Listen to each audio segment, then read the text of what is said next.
It's showtime.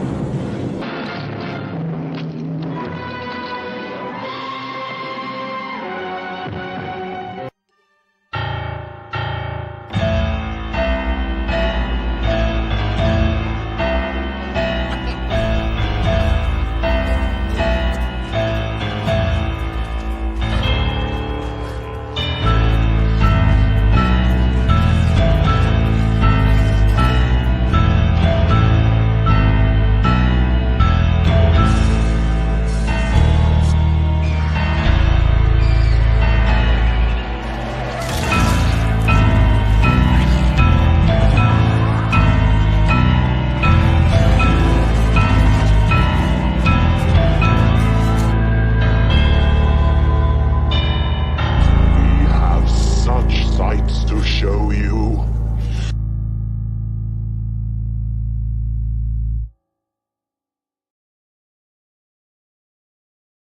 Hello, everyone. This is Howitzer. This is episode 172 of the Big Monster Briefing Room. A very special show this time. We are going to do the Frighteners, a Peter Jackson movie for Universal Studios. And we have one of the performers that was in this training film with us. But first off, let me bring up my assistants, Havoc and Hazzard. Where are you? I'm right here. Right here, ready to serve all the time. I can't believe we got Troy here. We've been excited about this behind the scenes. We've been freaking out. You know, it's absolutely incredible. What a big night here at the Big Monster Briefing Room. This is amazing. It's always good to have some advice as to what was going on at the time. So I've been trying to get him to come on the show for a while, and now we got him here tonight. So and if you're somewhere else watching this in post, again, this is at night that we're filming this. Let's go ahead and bring him on up without any further delay. Mr. Troy Evans. Hello. Yes. Say what? I said there he is. Yeah. How are you, sir? I'm good. You know, it's a very good thing that you gave me a heads up a couple of days ago, and because I had completely spaced this out. And here's a little insight into living where I do, Los Angeles, California, is I had to pick up a bottle of prescription skin cream from my dermatologist. Okay. Who's about 11 miles away. So at 1 o'clock, I took off, zoom over. We're over on the east side, and that's over on the west side. Zoom over there, pick that up, and come back. And I just made it. Wow. I called my wife and so you bear that in mind. That's one of the really convenient things about living in LA is if you live in LA and you want to go to LA, it only takes 2 or 3 hours. Yeah. So Understood. I just hope that you and everybody you know are okay after the fires and all of that. We are. Everyone we know is not. And it's a very bizarre situation. Yeah. You know, we've all had friends get in a car wreck or somebody passes away or has an accident. But you know, we have a list of friends who lost everything. Oh my goodness. My wife is an artist. I love telling people this. My wife is a blacksmith by trade. And she's just amazing. You know, she's not a blacksmith who shoes horses, is a farrier. Okay. And she's not a farrier. She's an artist blacksmith. But she does like big gates and railings and sculptures and beautiful things. And she's been all over the world teaching blacksmithing. And she has a nonprofit blacksmithing workshop here in LA. And but the reason I brought her up is, up in Alta, you know, there are 2 fires, the one over on the coast, Malibu, basically, and then the one just north of Pasadena, Altadena. And that has always been, for the past 100 years, an artist community. So we have a whole list of friends that she's been involved with who they not only lost their homes, they lost their life's work. You know, their houses are full of paintings or sculptures or So it's really a tragedy. And we have two different big, beautiful, hand-forged wrought iron driveway gates out in our driveway now from people who commissioned gates from her that then called and said, the gate is the only thing left. Can you get it? And if we get rebuilt, we'll put it back in. Oh, So wow. it's, you think about, I don't know what the final total is, but I know it's over 10,000 homes that burned. Oh my goodness. Yeah. Think of that in one city. So, but the city's resilient, and again, if they're alive, that's the most important thing. yeah, Exactly. Things can be remade, things can be rebought. Hopefully, insurance will help everybody. yeah, you're right. So, and I'm in a position where, that term survivor's guilt. We our yard was full of ash, but we never saw a flame. So. All right. Well, again, so glad you're okay. So glad your friends are okay. I'm sorry to hear they've lost some things. They've lost a lot of things. But again, our hearts and our prayers go out to all of you. Thank you. Right. So the Frighteners. It's a 1996 film. I did not realize until this week that it was a Peter Jackson film. Yes. This was earlier in his career. Yes. Peter Jackson is responsible for the Lord of the Rings trilogy, and the Hobbit films. He's from New Zealand, I believe, right? Yes. And again, I was very surprised to see that this was one of his films. So let's go ahead and start the time. Have you ever seen Puppet Spunk Hits the Fan? I can't say that I have. Peter Jackson, his earliest films are pornographic puppet movies.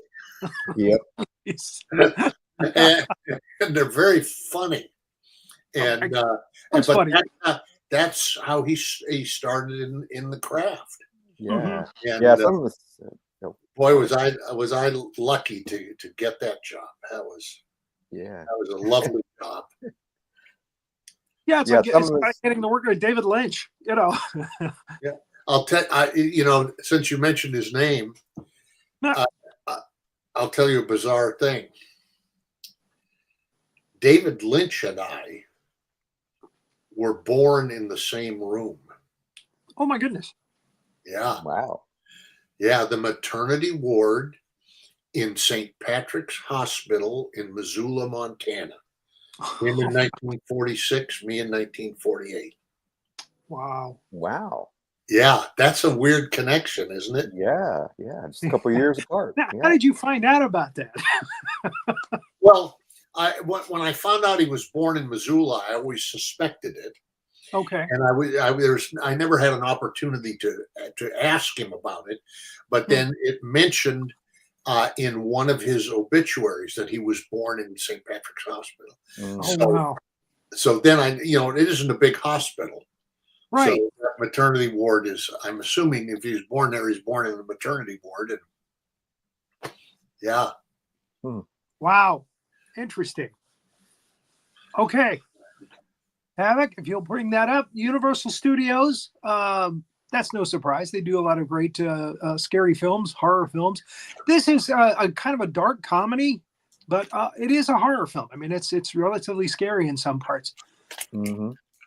Bob Zemeckis was the producer. Yes. So for the longest time, I thought he was the director on this film. I didn't realize it was Peter Jackson. And do you want to hear about my only contact I had with Bob Zemeckis on the film? Definitely. Yeah, I was a pretty young actor at the time, or I wasn't that young. I was 30 before I came to Hollywood. So, most successful actors start when they're 11, and work their way up. So, but I was pretty green. This was pretty early Okay. in my career, and Bob Zemeckis is a big deal, you know. Yeah. And we kept hearing, we're on the set, kept hearing Bob Zemeckis is in town, Bob Zemeckis is here, Bob Zemeckis, but he was always out hunting. He was shooting doves. Oh wow.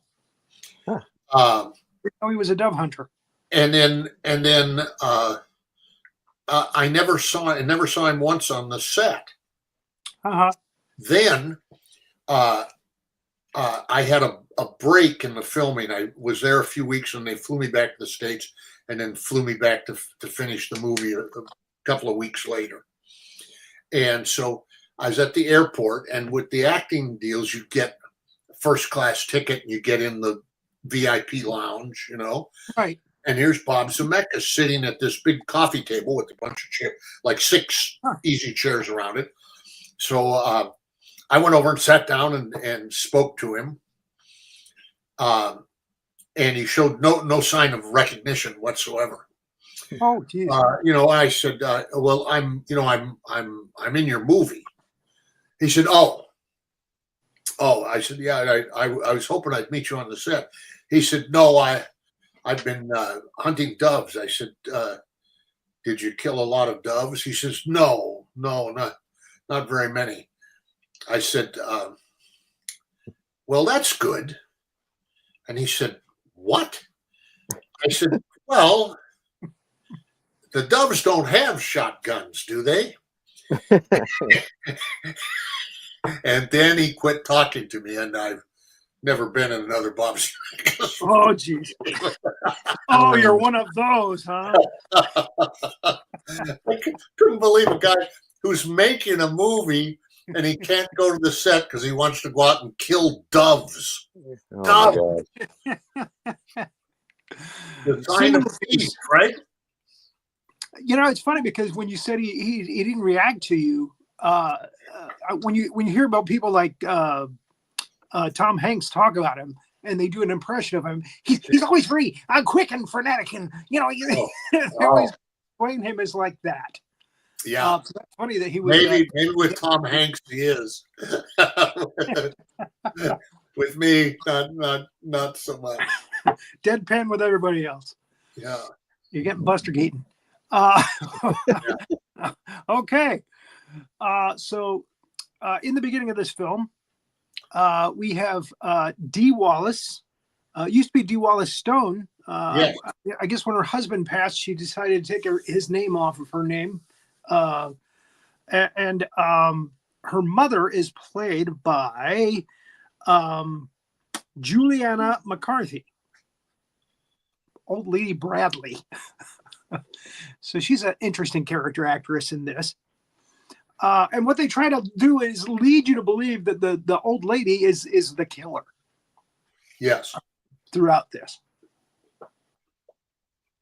Not you as the sheriff, but the audience who's watching. They're trying to convince you that she's the bad one.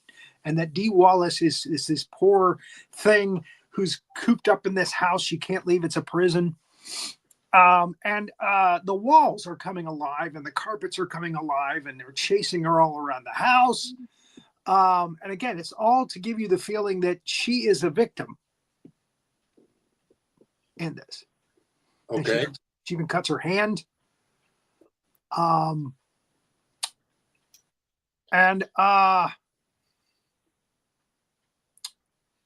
grandmother eventually comes out with a shotgun. Right. And shoots the carpet as it's trying to strangle her. quite an unconventional opening to a movie. Yeah. I hate that kind of carpet. And we get the opening credits, The Frighteners.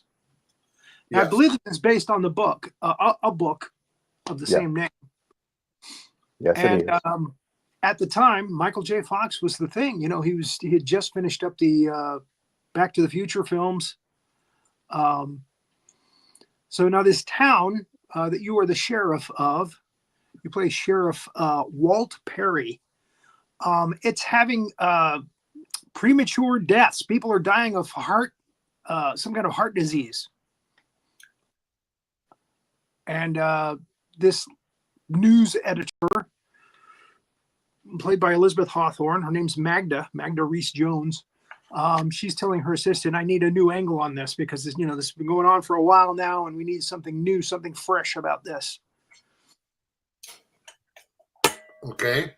So a lot of people have died from like heart attacks, and they're all young and healthy, and there's just no explanation for it. Right. Now, I have to tell you, as we're going through this, I'm happy to hear this. If it's not the scenes I'm in, I really know nothing about it. So you've never seen the film in its entirety? I may have once a long time ago, but first of all, this is an odd thing because I've done a few of them. I really don't like horror films. I'm not the guy, and I'm not intoxicated with going back and looking at stuff I've been in. Okay. So some actors don't like to watch themselves perform. What I do really treasure are the interesting stories. Mm-hmm. That I've encountered over the years working on the shows, and this is one of them. There's some great stories connected to this. Good. Again, if you see anything that jogs your memory of a really good story, let us have it. All right. Michael J. Fox's character, Frank Bannister, he doesn't look like a Frank to me. He's handing out his business cards. He's a psychokinetic, paranormal kind psychic of guy. Investigator. Yeah, he's a Ghostbuster, basically. A ghost. Yeah. Well done. Yeah. Ghostbusters a little bit. Now, I'll tell you something about Michael J. Fox. Mm-hmm. I was also in Teen Wolf. Yeah. Okay. Michael J. Fox, and he and I were never like close friends or anything, but he's good to work with and good to be around. But when we got to New Zealand on this movie, he got quite strange. And I know there was one incident when he kicked out the windows in his trailer, and what I have since learned is that that's when he found out about his Parkinson's. Oh, I was gonna say, I was wondering when I was watching this if he had already found out, if he had started. He had just found out. Oh wow! And I have to tell you. Speaking as a person, not as an actor, mm-hmm. that he went from a guy that I thought was a okay actor and a decent guy to now he is really one of my heroes. Yeah. Because he's been so public and he's put himself out there. Yes. And he's not the Michael J. Fox we used to know. And I think it's so courageous and so kind to say this is life, and he's not, you see him, he's always positive, and he talks about how great his life has been and how he's still enjoying it, and I just think he's that. Well, what I really think is that life gave him a weird chance, and he became a hero. Yeah. I totally agree. Yeah, when I see him in the public now, I mean, he's advocating for research to help people with Parkinson's. Again, like you say, it's just one of those things that it's extraordinary that he has done what he has done since finding out. Yeah, because a lot of he has the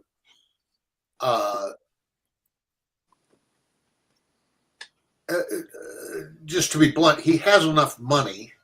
Mm-hmm. He could just disappear. Yeah. Could just go to a mansion somewhere and just live, and no one would ever see him. And we just remember Michael J. Fox, the cute kid, Yeah. I think that what he's done to say, well, that isn't how life always goes, Yeah.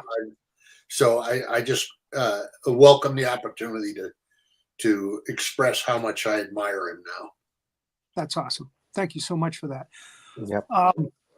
Now, he's been shunned from the cemetery now, and he's driving back into town. I didn't realize this was shot in New Zealand either. Yeah. Isn't that When you weird? said I got on the plane to go back to the States, I was like, uh-oh, did they shoot it in Canada? Wait, what?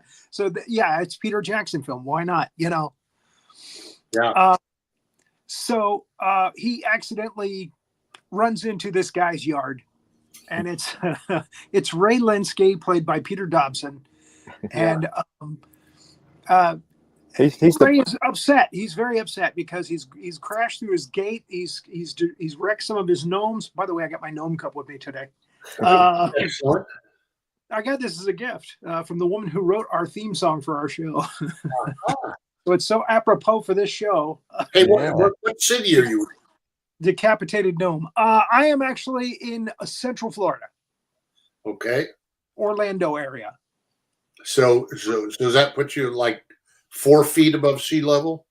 Oh, something like that, I guess. Yeah, good. I'll keep a good thought. Scary. Now, are you all in the same place, or? Oh, I don't plan to live here forever. No, sir. I'm in Texas. He's in Texas. Where?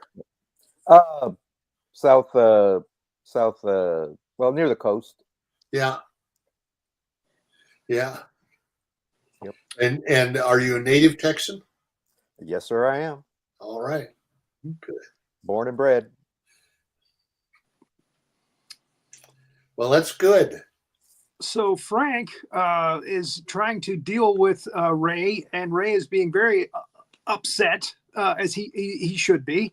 So Frank just says, "Here's my card, and tell me how much it's going to cost, and we'll work it out." And he said, "I'm going to."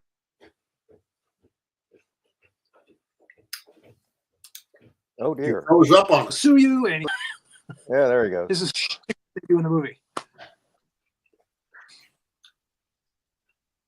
So now his wife, Ray's wife, Lucy Linsky, is her name, goes to the old lady's house, which is in front of the old mental hospital.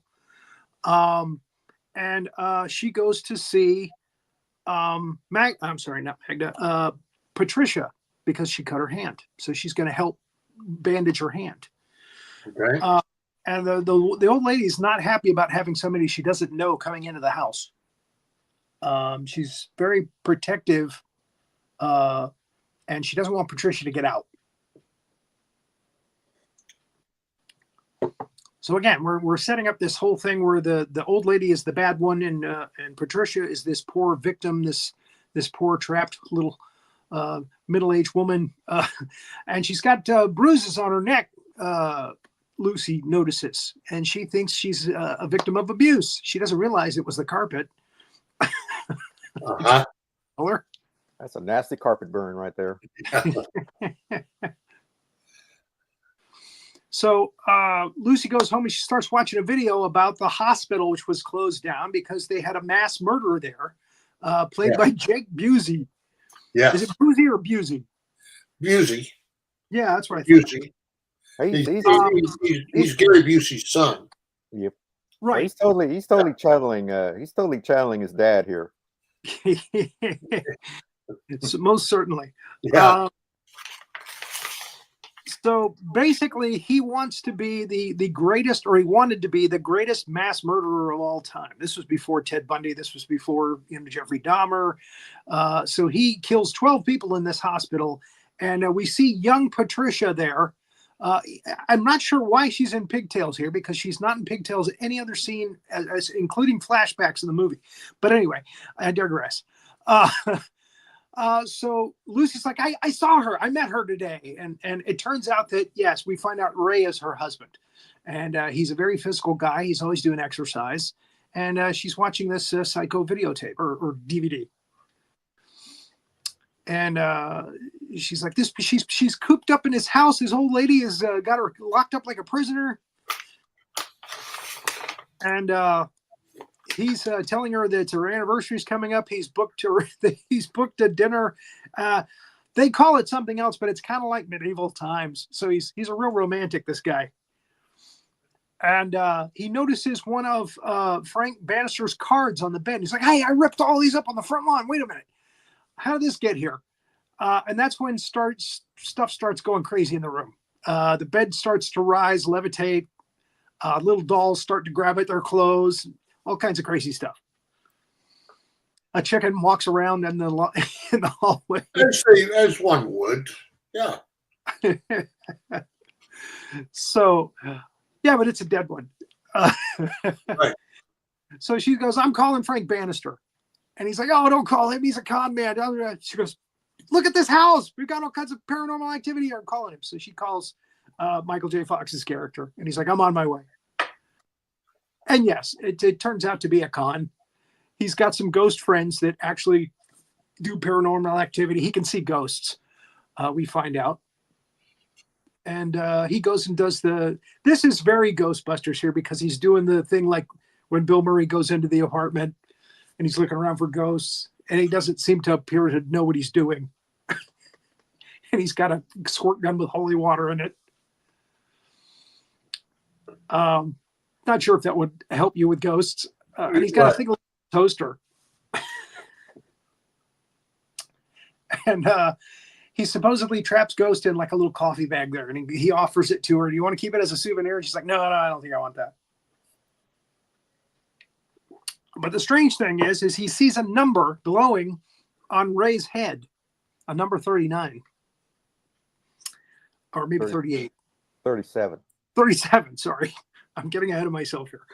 So it's a 37. I'm on a phone, so it's very hard for me to see sometimes, especially when the slides are dark. You've got full screen on a computer, so you can see everything fine. All right, so that's something that the ghosts have never done before, his ghost friends. So he goes, hey, you know what? If you call the lawn and the gate thing off, we'll just call it even. Otherwise, he's going to charge him like $450. So he basically throws him out the house. Come on, get out of here, you bum. And she's upset because it's like, oh, why do you have to alienate everybody? And the wall of paper is moving in their house. The ghost. Yes. And of course, we find out later it's Jake Busey's character, Johnny Bartlett, mass murderer. So, oh, by the way, Bartlett was sent to the electric chair. So he's gone. He's dead. So this is Frank's house. It was supposed to be his dream house, but he stopped working on it. And so it's got all kinds of tarps and stuff hanging off the side of it. When the rain comes, it's leaking. The roof leaks all over the place. He stopped it. And this is when we first see the ghosts. And these are his friends, Cyrus and Stewart. Cyrus is played by Chi McBride. Stewart is played by Jim Fife. Now, my guess is that all the people that played ghosts in this, you didn't meet them in New Zealand. Both those guys, I saw them a little bit, but not very much. Oh, really? Yeah. I thought they would do all that stuff with special effects in Hollywood. They wouldn't have to fly those guys out there. No, that was before those days, and that's how Peter Jackson got in the big movie business, is because he got computers and stuff that Universal bought to do this movie. Okay. And then, as happens in movies, when the movie was over, he got them. Oh, geez. So when it came time to do, what's the big, huge Lord of the Rings? Lord of the Rings? Came to Lord of the Rings. Yeah. Peter Jackson was the man in the world who was set up to do that kind of filming on a mass scale. That's how that happened, because of the This was a stepping stone to that. Wow. Yes. Yeah. And Peter Jackson is no fool. No. Okay. No, sir. Gonna live to be 103. Yeah. Yeah. Well, this movie, the computer effects in this movie are like cutting edge for the time. Yeah. Yeah. And we look at it now, like the Grim Reaper character looks very computerized. But Yeah, but at the back in time, the time, yeah, when it was in the theaters, yeah, people must have been pretty amazed with it. And again, these ghost effects, Yeah. with the glowing So people. he was basically inventing that technology as he was doing this movie. right? Yeah, it's not in this time limit. There's one scene where Stewart actually gets his face chopped up by a fan in a car. He puts his head into a car under the hood, and the fan cuts up his head and spits him. Actually, cuts up the whole body and spits him out the back of the car. Yeah.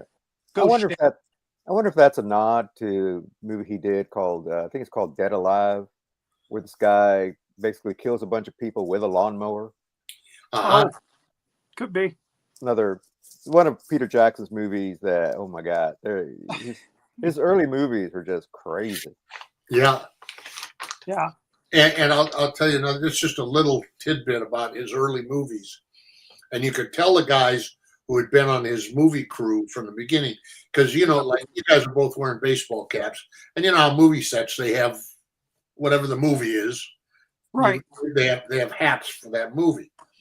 But Peter Jackson's early movies, by the time we got to the Frighteners, he'd moved past this. But his mother would sit on the set and knit the caps for the crew members and knit the name of the movie into them. So the guys who had those kept them, and they would wear them on the set because it would distinguish them. It's like being the master sergeant instead of the new guy, Right. Yeah, I've been here since, before Christ. So, Oh, man. so yeah, that I Okay. interesting. Since you said that Chi McBride and Jim Pfeiffer were on set, did you get to meet John Astin? Yes. Yeah. Okay. Yeah, I believe, and I believe we worked together real briefly in that big scene in the graveyard. Yeah.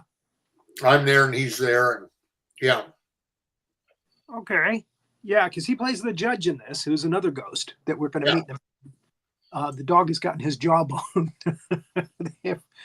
There he is. And he was. He's still alive, which is great, which is fantastic. But he was probably way better than dead. Pretty aged here. And he's wearing Rick Baker makeup for the judge, which has the jaw thing. It comes loose sometimes. So we meet these characters, these ghosts that work with Frank, with Michael J. Fox. And what am I looking at here? Oh, they dress up like the Grim Reaper and freak him that's out, right. Frank Right. out. Yeah, they dress up like the Grim Reaper. It's a kind of a phony scare for Michael J. Fox. And he's like, that's not funny. A little bit of foreshadowing there. Yeah. And now there's something about the Grim Reaper in this film that's played by Johnny Bartlett that confuses me, and that is that he has a scythe like the Grim Reaper, and somehow it's a scythe in this world. It's physical, and sometimes it can scythe. It can go through ghosts and stuff. Not sure how that works, but anyway, that was just something that peeved me a little bit. So we go back out, and he's got to earn money because his house is going to be foreclosed, and he says we have got to find richer clientele. So they find this nice big upscale house, Cyrus and Stewart, and they decide they're going to cause chaos in this house with babies of all things. Good idea. And that baby is on board with this plan. Look at that. It's like, yeah, baby on board. Oh man. I know. I'm sorry.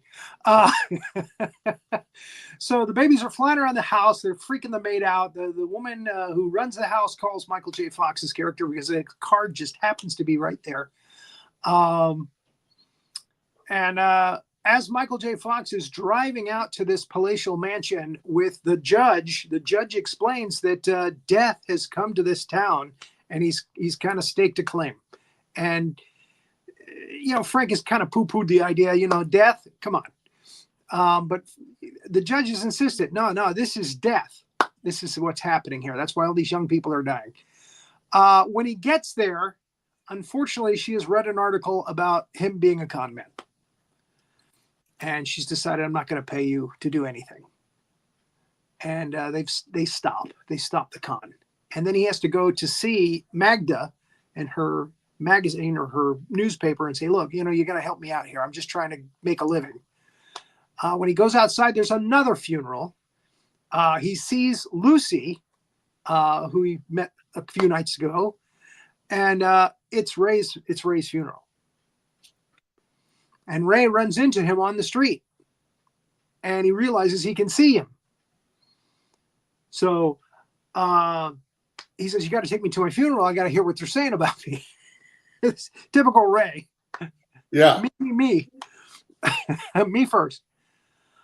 So they go to the cemetery, even though, Michael kicked out of that. Sure, I'll take you. Yeah. It's a situation where you've got a ghost. I guess you have no choice. It's another ghost. Now, in this scene, we meet R. Lee Ermey's character, Gunny, as a lot of people call him. His name is Hiles, his character, and he is the guardian of this cemetery. Nobody gets in that's not supposed to get in. It's supposed to go in. And he does not like Frank because Frank can see the ghosts. So he's always pushing Frank, and he can actually push people. He can push physical items. He's always bullying Frank. Right. And it's the same, basically the same character from Full Metal Jacket. It is. Oh, yeah. Again, he's the Gunny. Yep. nice nod to that. What is your reflection, son? Nope. What are you doing in my cemetery? I got a kick out of it. The people in New Zealand. Yeah. I don't know if it's just the way they spoke or if they actually thought his name. They called him Ollie Ermey. Ollie. Ollie Ermey. Now, did you get to hang with him while you were on set? Well, I was in this scene. We shot a scene in the. We shot quite a bit in that cemetery. Right.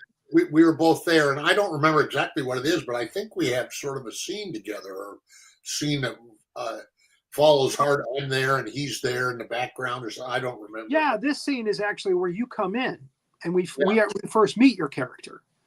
So that's why I said, was there a possibility that you met him, or hung out, had dinner with him maybe one night, or anyway? Do you have time for just a quick little New Zealand story? Sure. So I had a driver.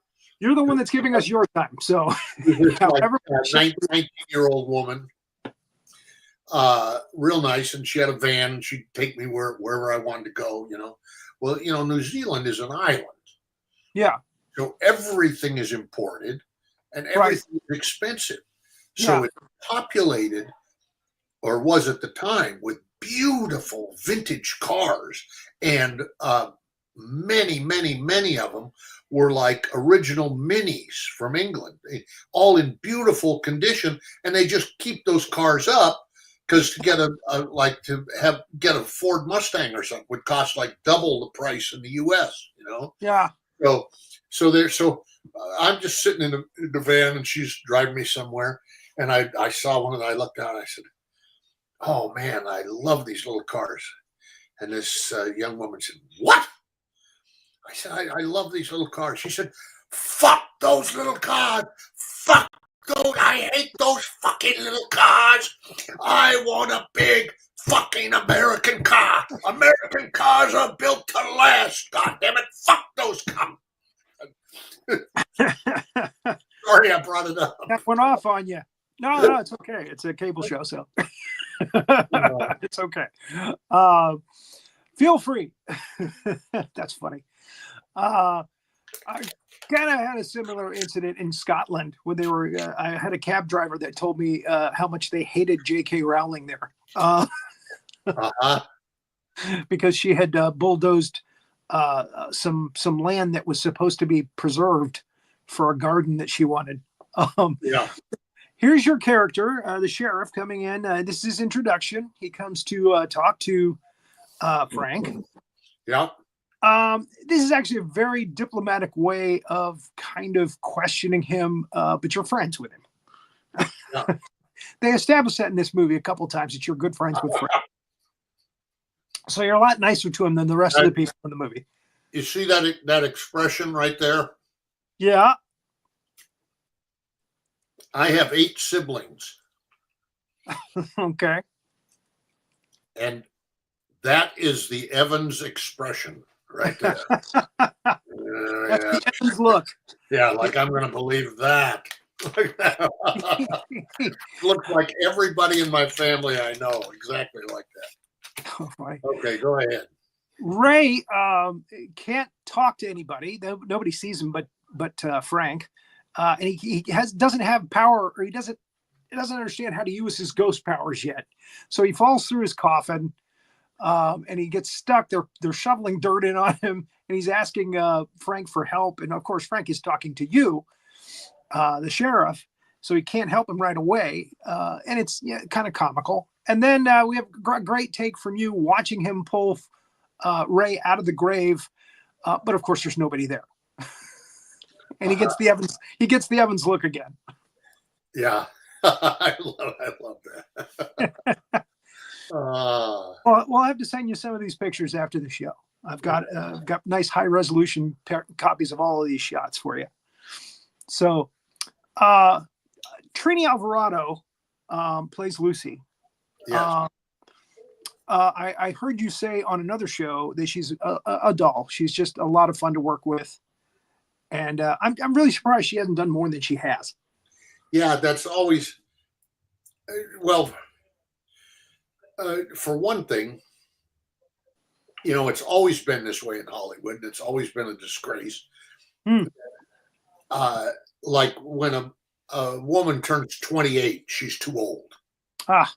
And there's the male lead in the movie is 58 years old, and he can't have a girlfriend who's 28. He has to have a girlfriend who's 22, And so the roles really dry up for women by the time they're 30. It's the very unusual actress who's able to persevere through. There's only so many Meryl Streeps. Yeah. Yeah. And those kinds of roles, it's also, and this is just because it's a business, so all those roles, automatically they get offered to Meryl Streep. And Meryl Streep is a good actress, but she gets offered every fucking role. Right. Her and Glenn Close. I was fortunate enough to do a movie with Eli Wallach. Called Article 99. Okay. And to give you an idea what kind of guy Eli Wallach is. Now, this was in the 90s. Mm-hmm. And I've never been anything close to a movie star. I'm like an actor who got a job on the movie, And the second day, Eli Wallach came over to me and said, Troy, would you mind if we took a picture together? Wow. Are you shitting me? You want a selfie with me? Yeah. Yeah.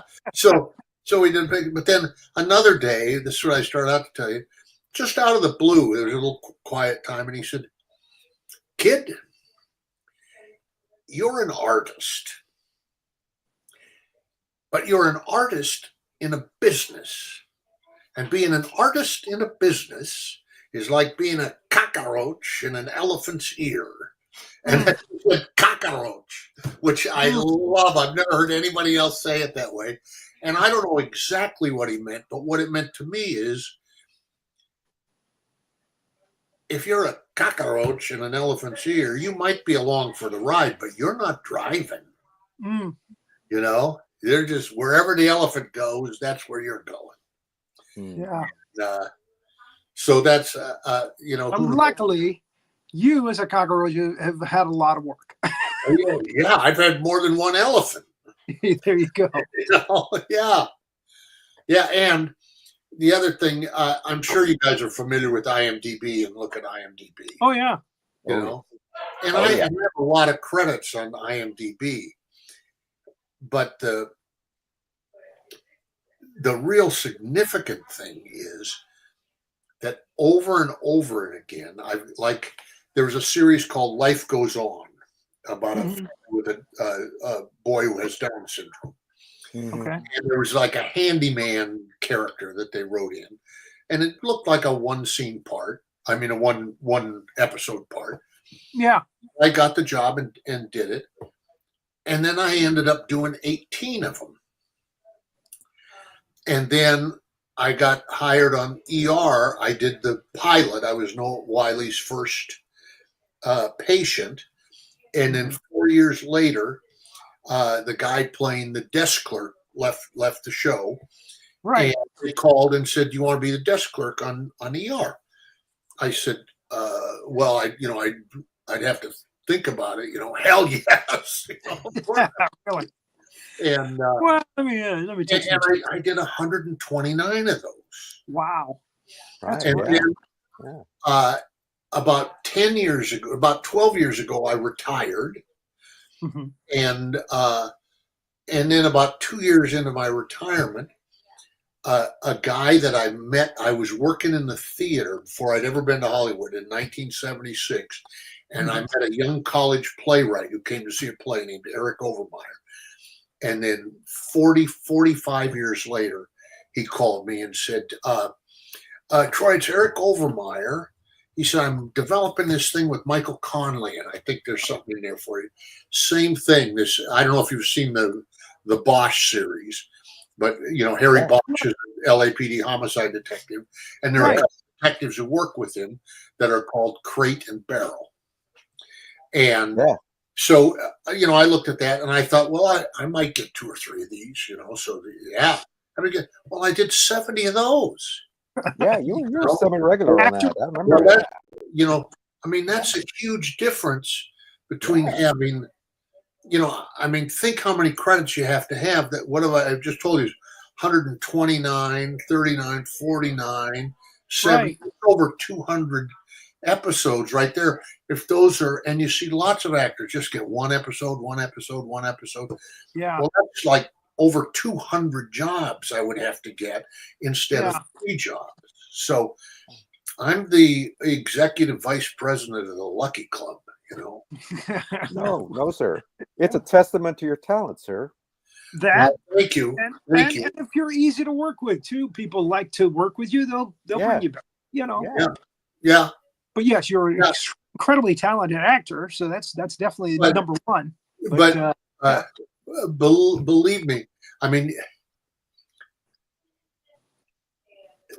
I know a lot of really good actors. Yeah. Who've never had a chance. Yeah.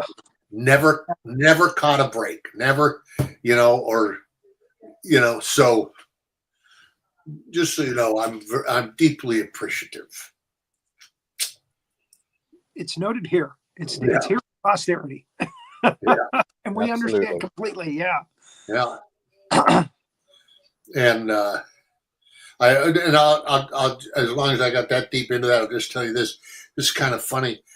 What used to happen is people would come up to me in a restaurant and say, "Are you that guy?"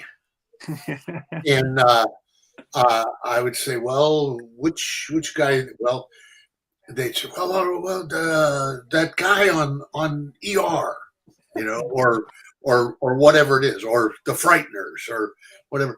But now, Ace Ventura. Ace Ventura with the internet.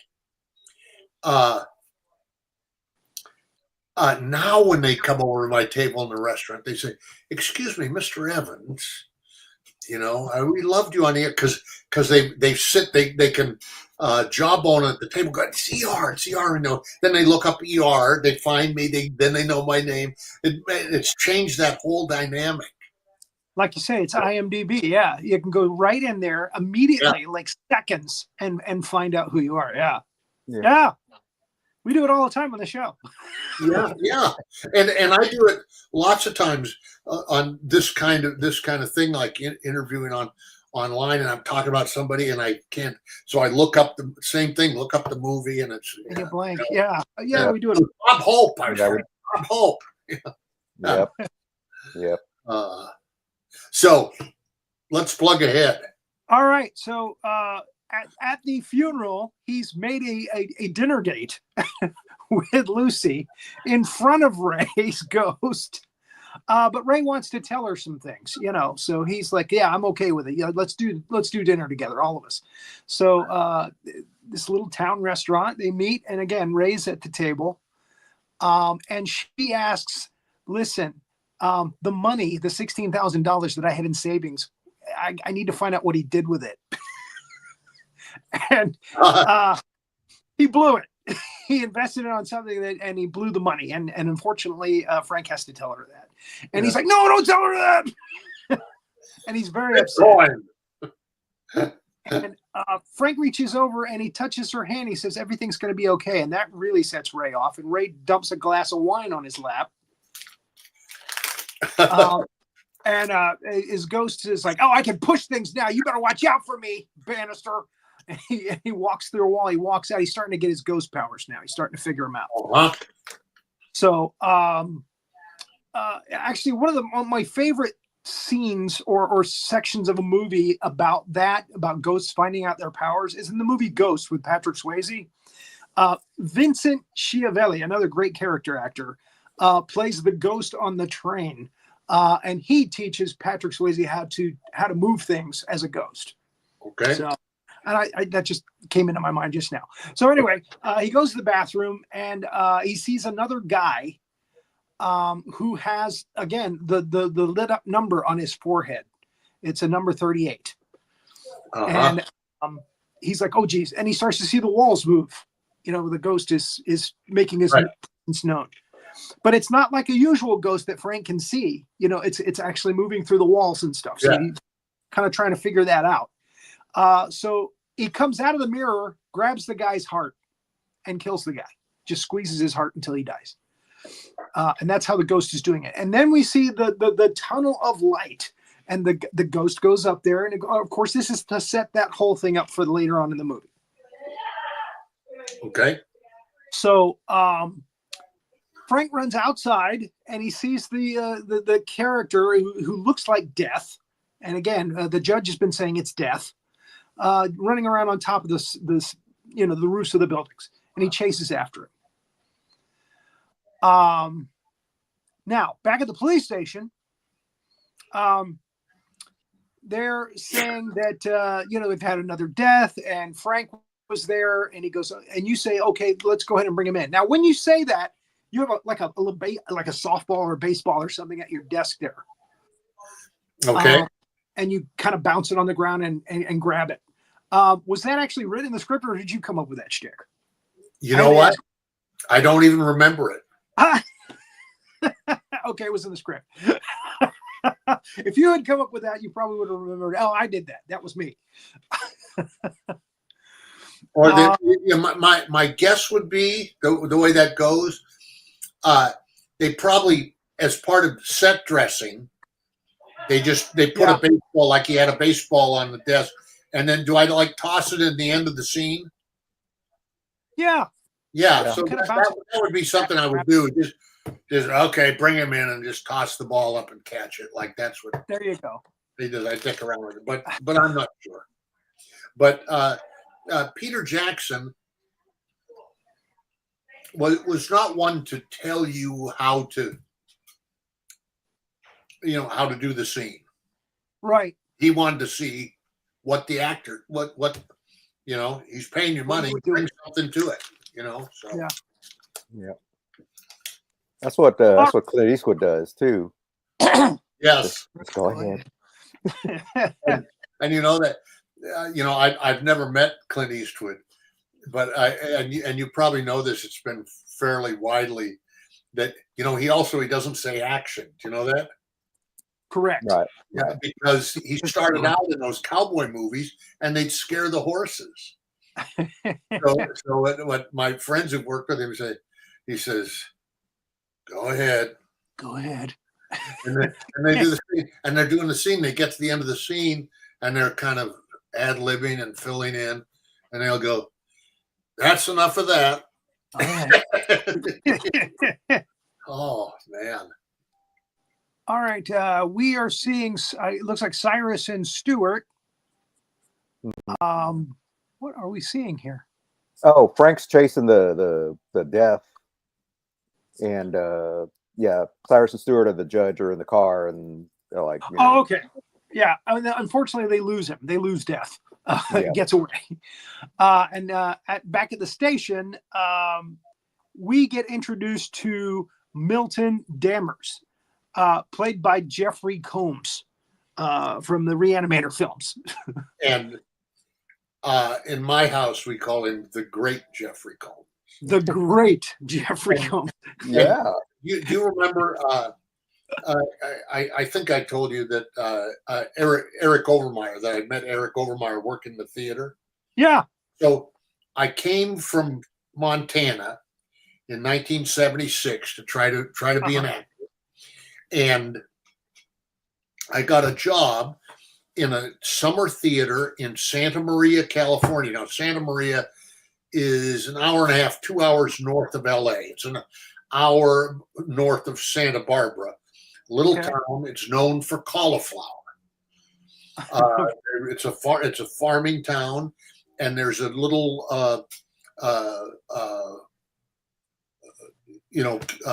theater, a little community college there. And a guy named Donovan Marley started a theater there. And so I got a job there as an actor, and Jeff Combs was also an actor there. And Eric Overmyer, who I mentioned, they had both gone to the same college up in Oregon.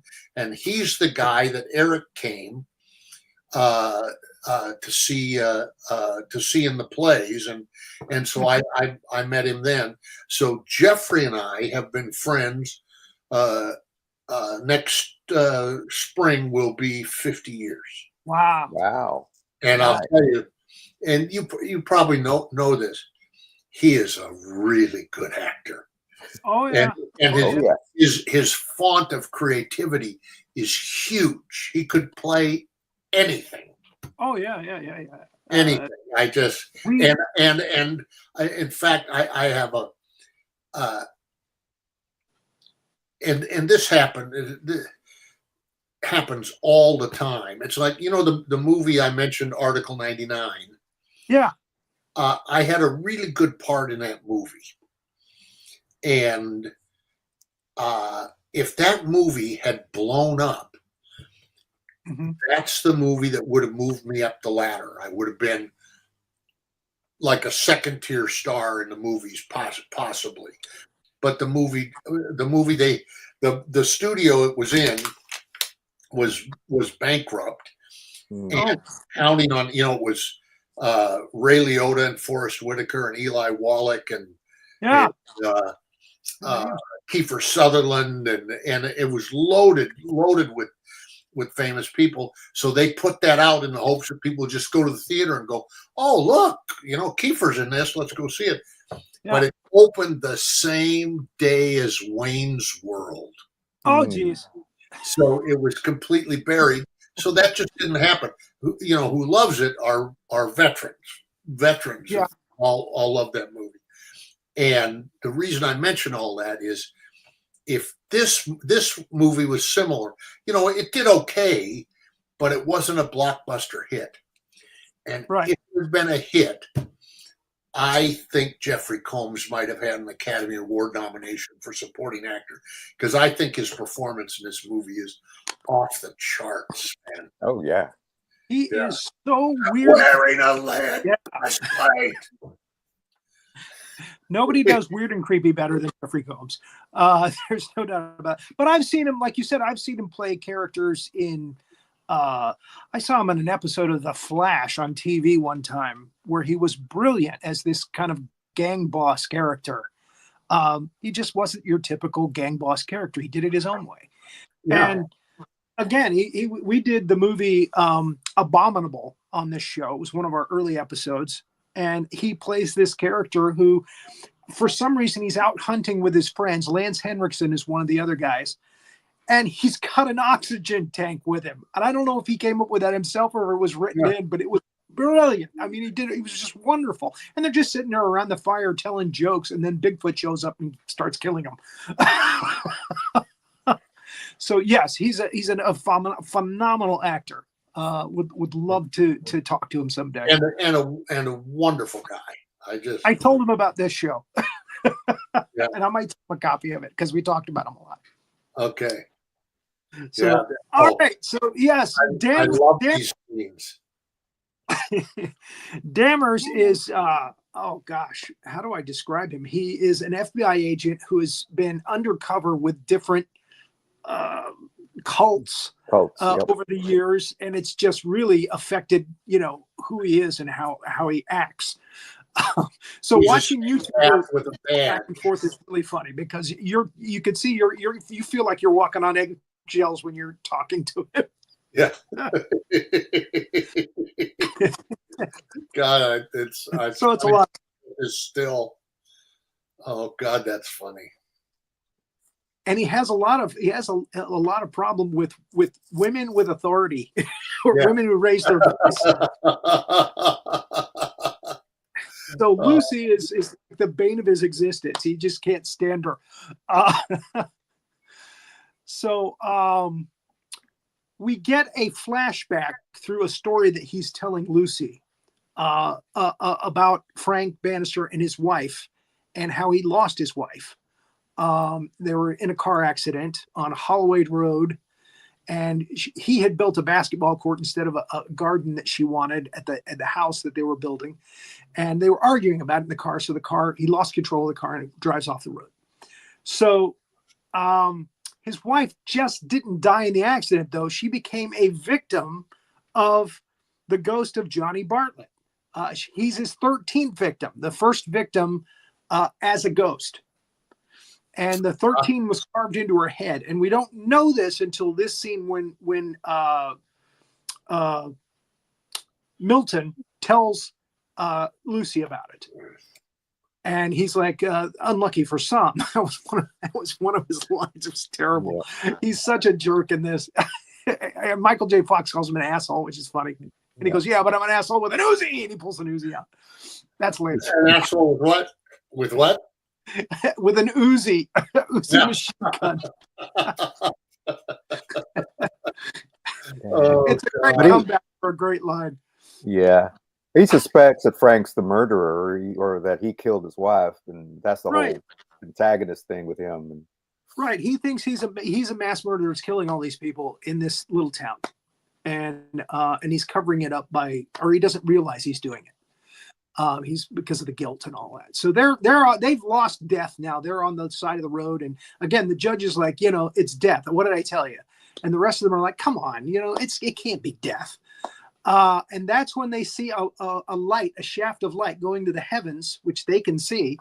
And so Frank gets in his car and drives to it. He figures I'll get there. It's only a couple blocks away. I'll get there and hopefully catch whoever's doing this. And it's at the museum. And Magda's at the museum.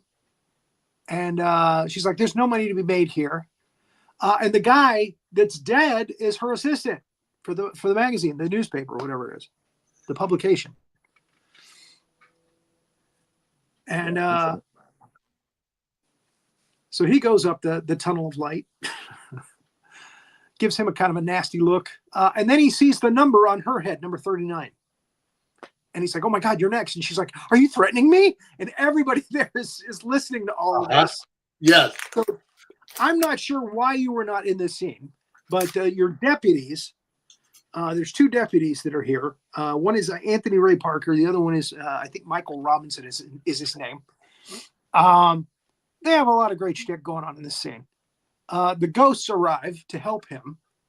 And he, of course, is trying to catch the death character, which is running around this museum. But the judge comes in and starts shooting at it with ghost bullets. And it seems to be damaging him. And he's like, hey, I'm not shooting blanks anymore. and he's making all kinds of jokes like that. And he sees a sarcophagus, and he evidently can see the woman inside the sarcophagus, and he decides, I'm going to get a little nookie here. Good. So Michael J. Fox is trying to, I'm sorry, I should say Frank. Frank is trying to get to Magda to get her out of there so she doesn't get killed. But of course, the police are shooting at him, the deputies. The ghosts, his ghost friends Stuart and Cyrus, are working bodies and stuff to try to slow things down and give Frank some time to get out of there. And the judge has just finished up with the sarcophagus. He's like, I like it when they just lay there. Aston had some great lines in this. He really did. Oh, Jesus. So it's a fun scene. I mean, it's a lot of action going on and a lot of comedy, and a great mix of the two. So Frank smacks Magda, knocks her out, throws her over his shoulder. He's a small guy too. Whisks her out the revolving door out the front of the museum.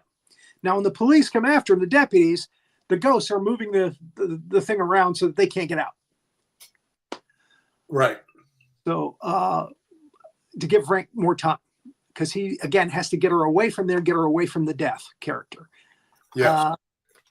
So Chi McBride here is Cyrus looks into one of the cop cars and pulls a distributor wire or something underneath the hood so he can't move. And again, unfortunately, Death is much too wily for Frank. He catches up to the car. They get on Holloway Road where the original accident happened with his wife, and the car goes over the side again. So it's the exact same situation as with his, and he's starting now to, this is a new power of Frank's that we don't know about.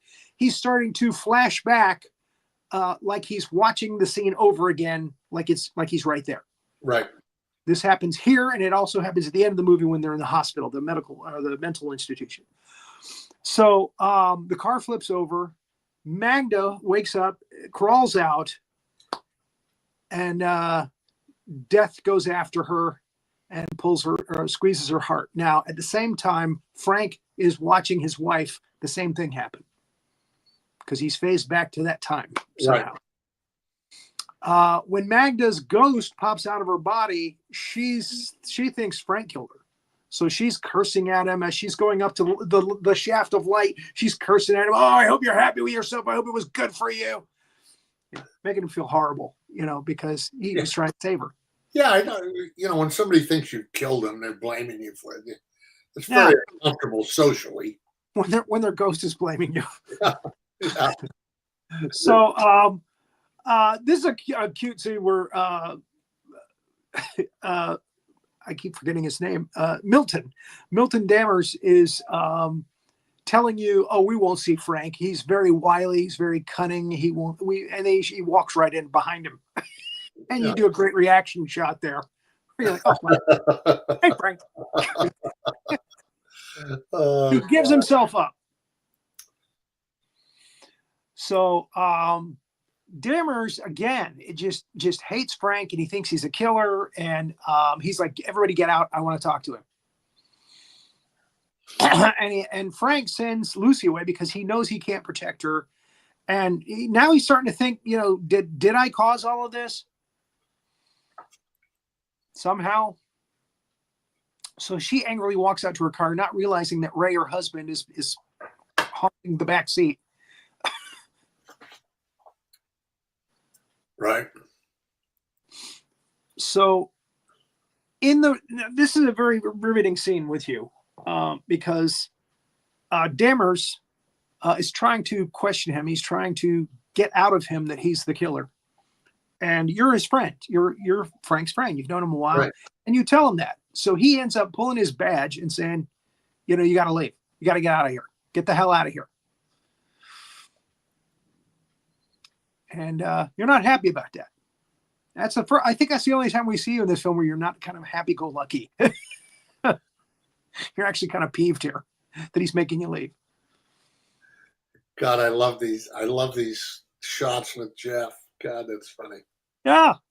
So now Jeff works on Bannister psychologically, saying, "Look, you're a killer. Just face it, and you're blocking out what you're doing. You're trying to say that you're innocent, but you're not." And then we have the first reveal of 2 in this film, where he opens up his coat and he reveals he has like this chastity thing on his body. I'm wearing a lead breastplate. It's supposed to protect him from evil spirits, I guess. Yeah. Now he doesn't have that on in the later scene when he opens up because we see his body, and it's pretty gnarly. But he has it on for this scene, and it's a funny scene.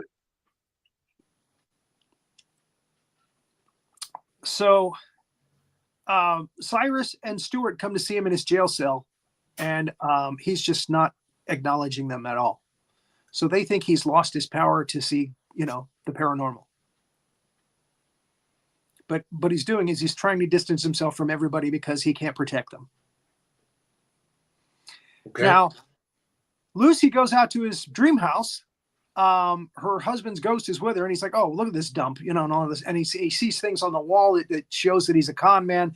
And all she sees, she goes out to the backyard and she sees the garden that he made for his wife. And right. The basketball hoop is old and dilapidated, but the garden is beautiful. It's perfect. It's the only thing in the house that's normal. It's beautiful. So she understands that Frank is not a bad guy, that he just feels guilty about his wife dying.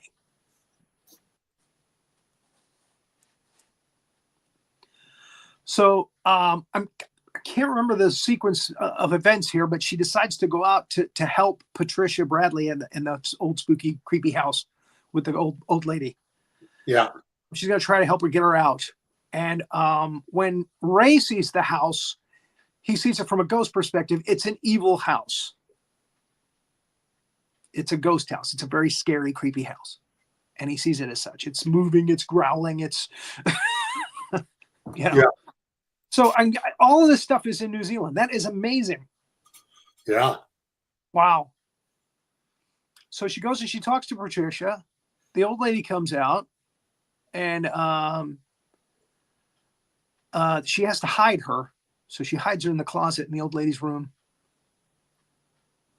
And in that closet, she finds Frank's box cutter knife kind of thing.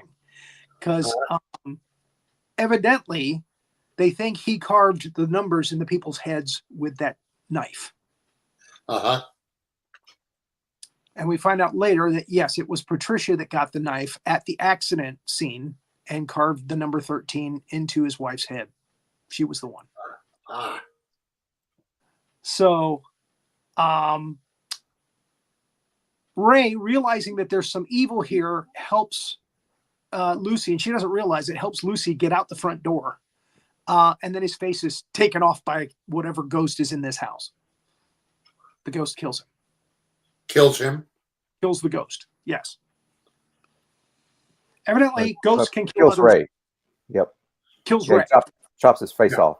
Chops his face off. As only Peter Jackson could do. And get away with. So she goes to see Ray in the jail cell, and she goes to see Frank in the jail cell, and Frank tries to turn his back on her. He doesn't want her to be there. He just wants her to get away from him, and she lays into him. And finally, he realizes she cares, and they hug, and then he sees the number on her forehead, and he's like, "Oh God, she's going to be next." And death shows up right after. And so does Cyrus and Stewart. And they hold off death. They fight death while he tells Lucy, be very calm, be very collected, quiet, but tell the guard you need to go now. And she does that. And the guard comes to the door, and they slam the door open in his face when he starts to open the door, and they get out. So unfortunately, this is where Stewart meets his demise. And his power force, his life force for a ghost, gets pulled out by death, and that's what Frank sees before he exits the cell. But Cyrus is still fighting. So they go down the hall.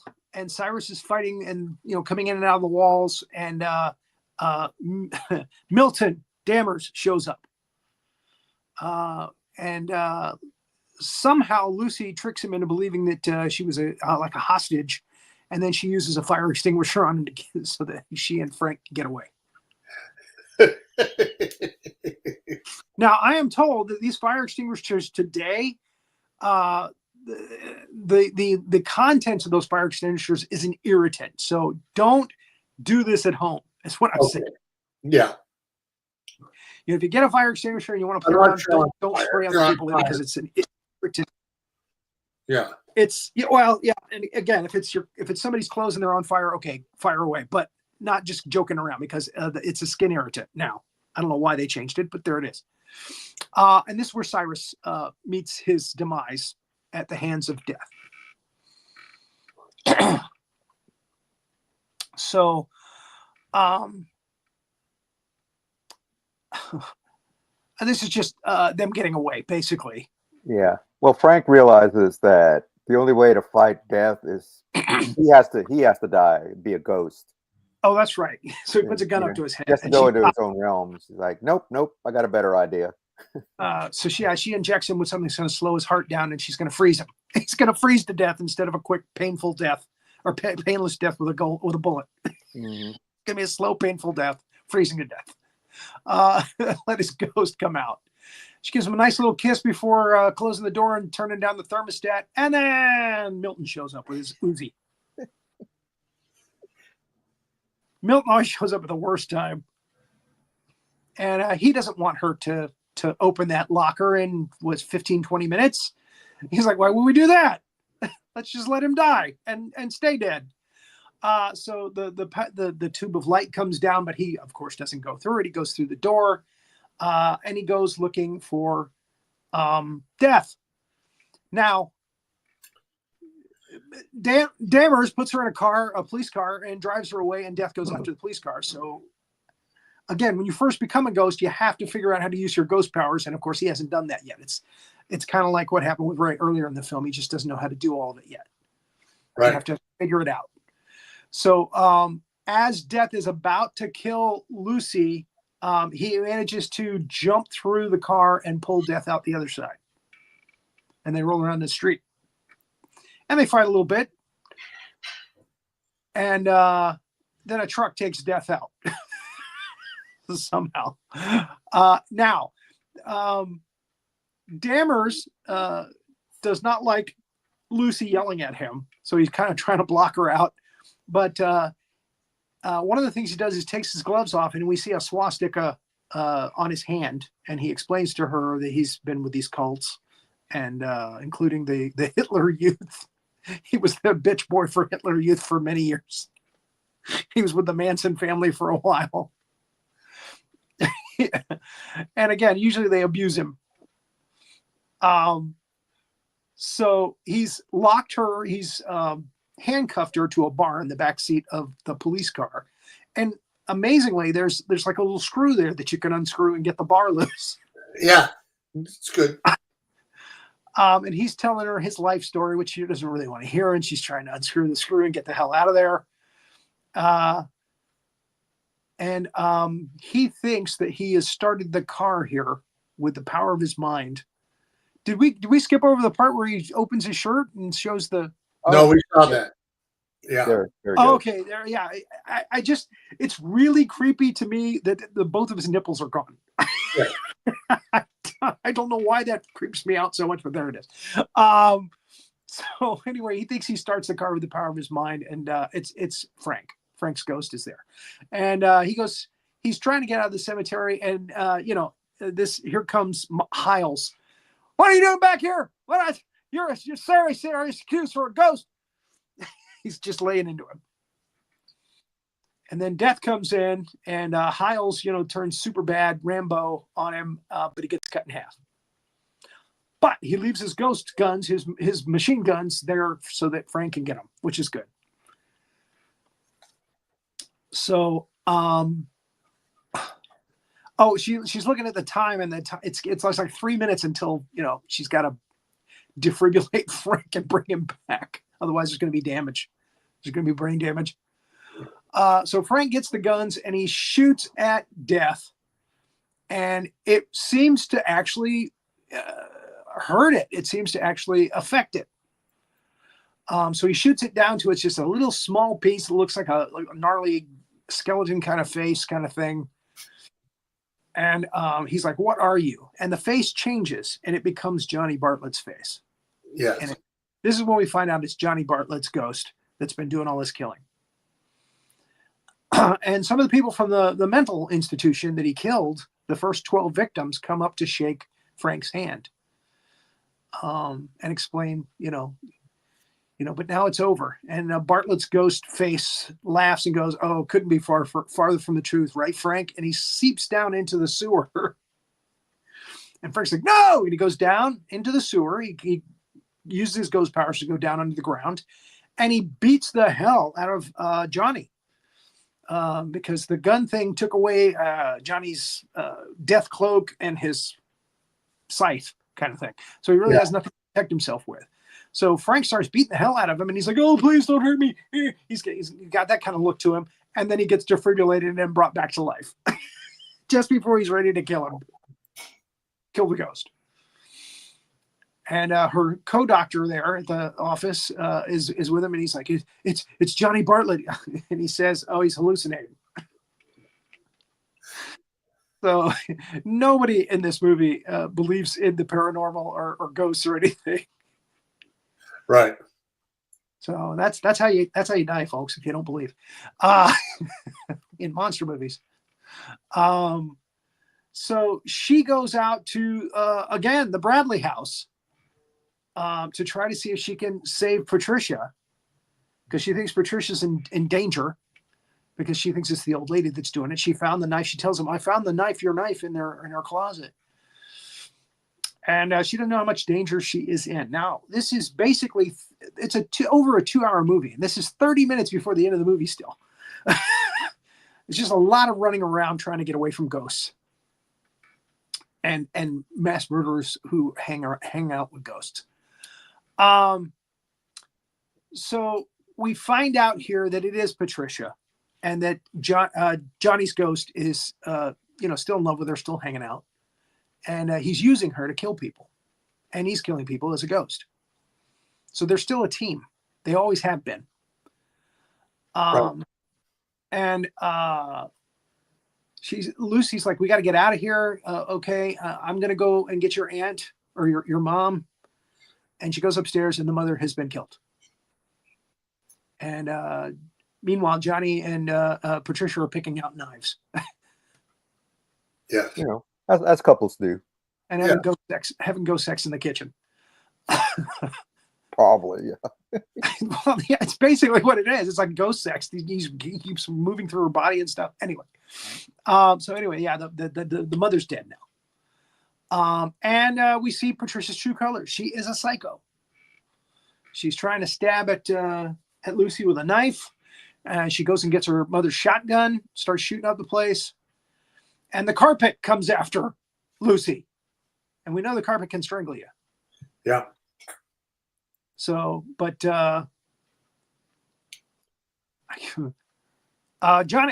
Frank shows up. Frank shows up and helps her out, and they get into a room, and a picture comes to life, and it's Johnny, and he comes after Lucy, and Frank grapples with it, and manages to knock it over a bedpost, destroying the painting, and I guess the ghost, yeah. So his ghost, his spirit, goes into the urn, which is supposed to be her father's ashes. We find out it's actually Johnny's ashes that she's been keeping around. And he goes back into the urn, and Frank closes it up and says, "Hey, we got to get this to a church. We got to get this to hollow ground." So they go out the window, and of course, Patricia is in hot pursuit. I kind of expected her to go, "Here's Patricia."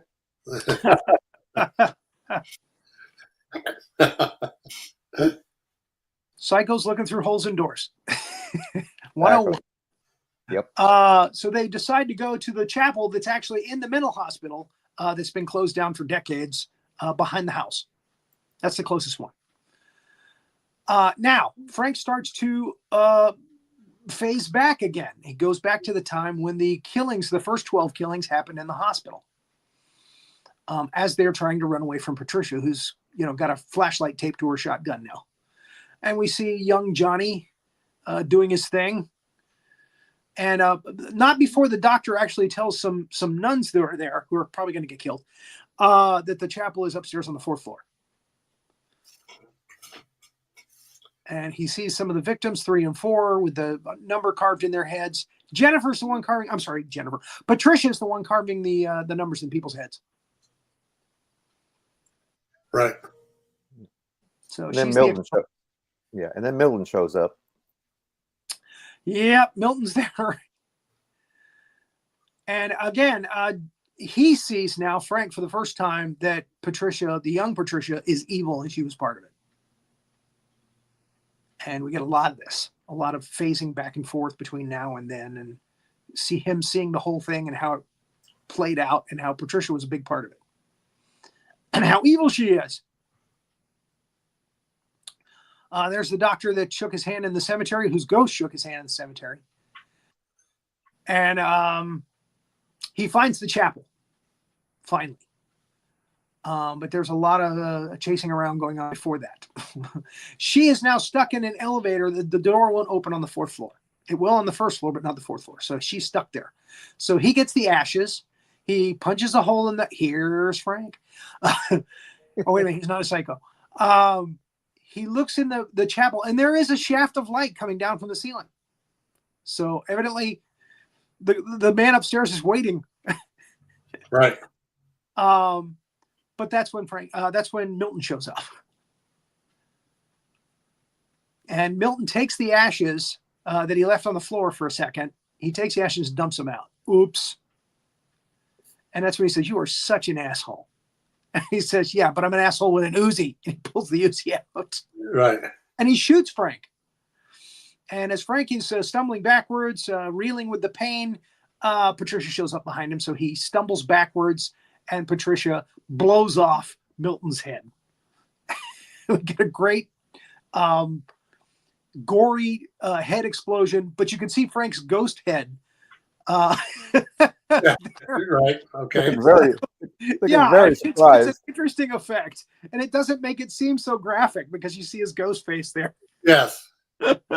So that was actually kind of brilliant that he did that way. Yep. That look of surprise, like, did she just blow my head off? What? She just blew my head off, didn't she? So Frank falls through several floors. He's back down on the 1st floor again. And Lucy takes the elevator back down just before I keep wanting to call her Jessica. It's Patricia. Patricia shoots at her. So Patricia has to run downstairs now to catch him. But, Frank's been shot and he's fallen through 3 floors. So he's probably not going anywhere anyway. And again, he's hallucinating back to that time. Oh, no, now actually he's hallucinating back to when his wife died. And he sees that older Patricia carved the number into her head, his wife's head. Again, still part of it. So we got the ghost of Johnny Bartlett. And they're trying to figure out how to kill, or they're going to shoot Frank with the shotgun and kill him. But the shotgun is out of bullet. It's out of shells. So she decides to strangle him with a shotgun, which she does. And the shaft of light comes out again to take him up to heaven. And he decides to grab her, hang on to her, and he pulls her spirit out of her body, I guess. Yep. I guess he can do that as a ghost. And she falls dead there on the floor, and he takes her up the shaft. And Johnny's like, "Hey, don't you hurt her!" And he ends up chasing after her. And he grabs her from Frank, but Frank is smart. He lets her go just when he's about to the top, so that so that he can go to heaven, but they can go somewhere else maybe. Right. So his 2 friends, Cyrus and Stuart, and I'm not sure why they didn't have John Astin in this scene, but anyway, The judge should have been there too, I think. But they watch as the walls of the shaft of light turn into bloody walls, and little like gnarly looking snakes come out of the walls and take them down to hell. And then his wife shows up, and she says, "It's not your time yet." And they push him, and he goes back down the hall of light, the circle of light, and he goes back to Lucy. And his wife's last words are, "Be happy." So Lucy's happy to have him back, and we finally get to the last scene. Again, they could have trimmed this a little bit. A lot of running around. They could have what? They could have trimmed it a little bit. Yeah, yeah. There's a lot of chasing. There's a lot of chase scenes and a lot of chasing around in this. Now, let me tell you a story about this scene. Okay. Okay. Is this L.A.? No. Okay. No, this is New Zealand. Okay, because it does look like L.A. in the background there. That's amazing. Yeah.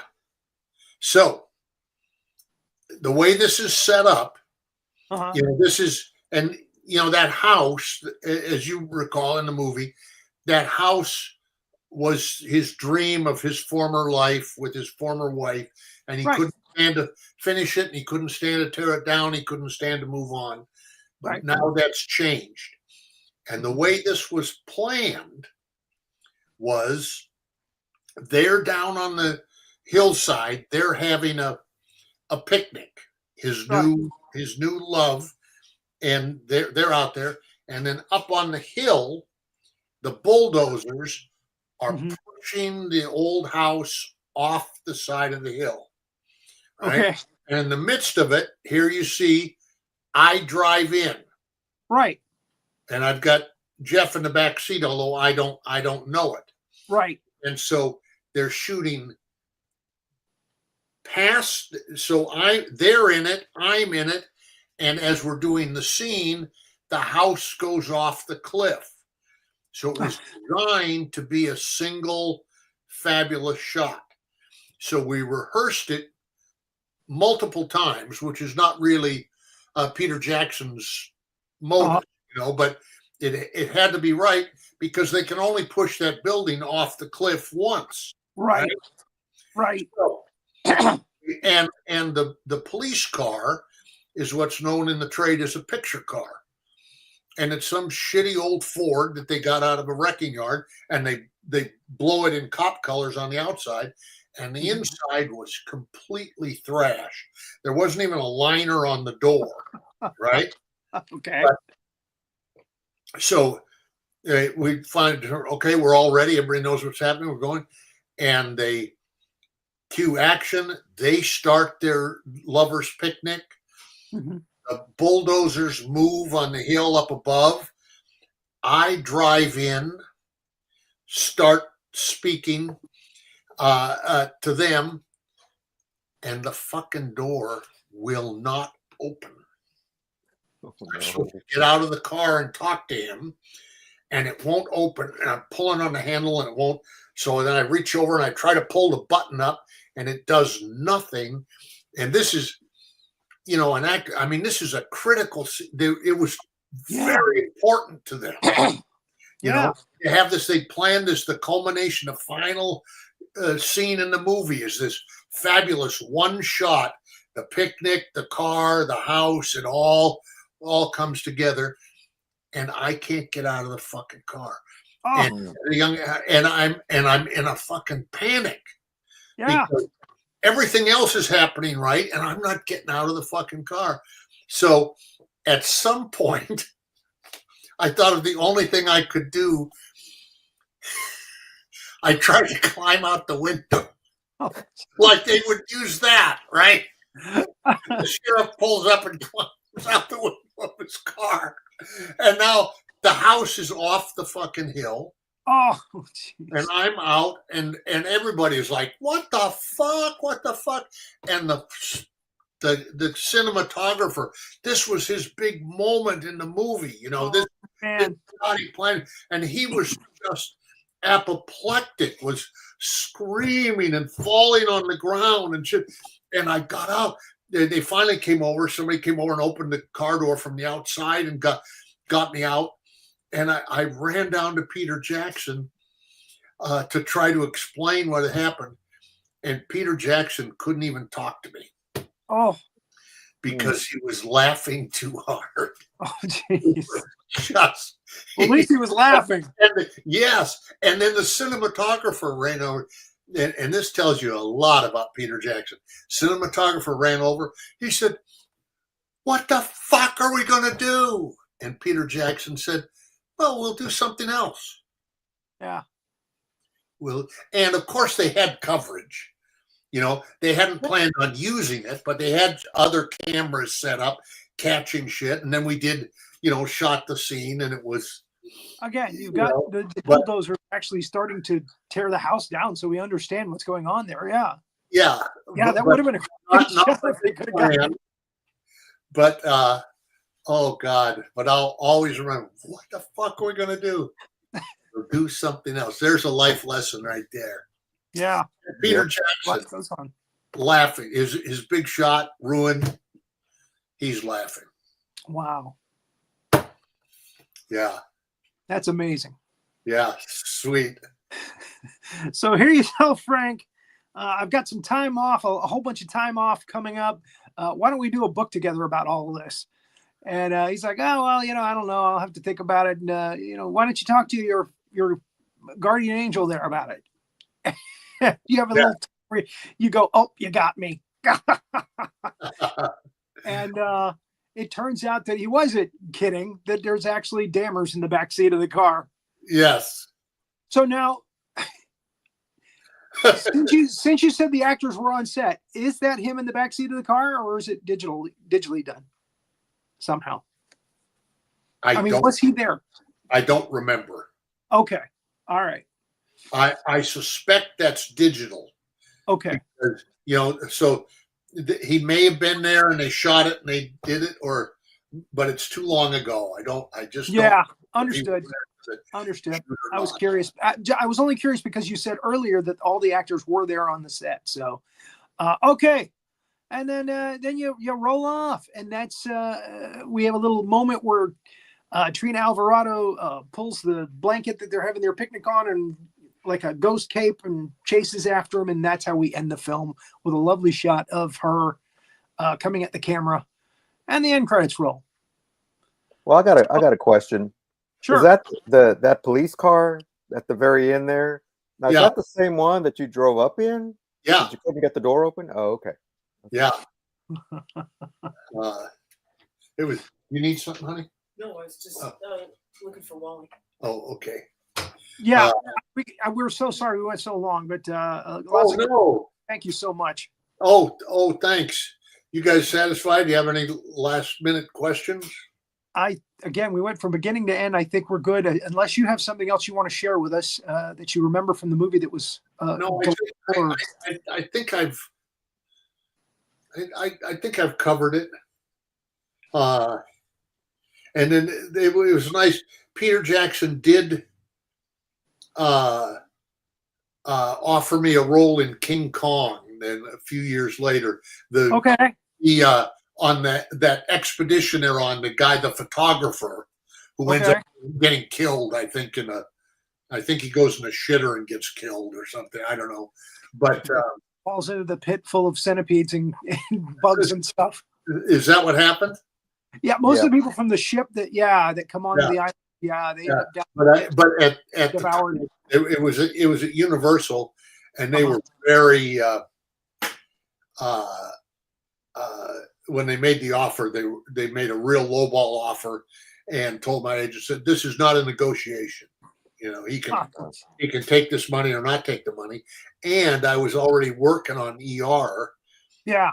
And so I would have lost money by doing the job. So I didn't do it. But that's always nice when somebody works with you once and they actually want to see you again. That's nice. Yeah. Once you come back, why not? Yeah. You could have been a hobbit. What? Said you could have been a hobbit. Yeah, I could have been, something somewhere through this. I was reminded of something. I mentioned that show that I worked on, Life Goes On, and that's when I became aware of kids. Now I can't. This is the thing about being old. I said on what? All of us, same thing. That the son on Life Goes On, he had Down syndrome. Down syndrome, and I'd never really. I mean, I was sort of vaguely aware of it, but working on that show, I got sort of vividly aware of it. So one time I was walking in a restaurant, and there was a waiting area in the front, people waiting for tables to open up, and there was a young kid who was obviously Downsy, maybe 10 or something out there. And so I made a point. I bent down to him. I said, "Hey, buddy, how's it going?" And he said, "You look so much like a cop, I can't believe it." And there's the key to my acting career. You have played a lot of cops. Yeah. What? You have played a lot of cops. I played a lot of cops. Yeah. You got that look. It was a real pleasure meeting you both, and I wish you all the best. And thank you. Thanks for including me. Thank you so much. And again, thank you for going along with us. Please thank your wife for us. Yeah. Appreciated. She has her own world going. She has a bunch of blacksmiths out there right now having a meeting. Oh, wow. Yeah. And we'll send a link to this show after the fact. And again, I'll try to get some of those pictures to you as well. Oh, that'd be great. Appreciate it so much. Especially if you have some pictures with Jeff. If you have a picture of Jeff and I in that car together, I would love that. For all of these pictures that we saw here, which was about 200, 300, I screenshotted 2,000 photos for this timeline. Oh my God. So I've got everything. I've got everything of you in that movie. So okay. I will send you some good ones for sure. Okay. Thanks a lot. All right. Hopefully I'll talk to you guys some other time. I hope so too. This is our last show for this season 6. So thank you so much for joining us for this and telling us all about the film and telling us the great stories. Oh, thanks. Bye-bye. This here's Master Sergeant Havoc. Thank you for watching this episode of the Big Monster Briefing Room. Now, why don't you go ahead and give us a like and subscribe to our channel and ring that notification bell next time big old giant monster comes calling. See y'all later.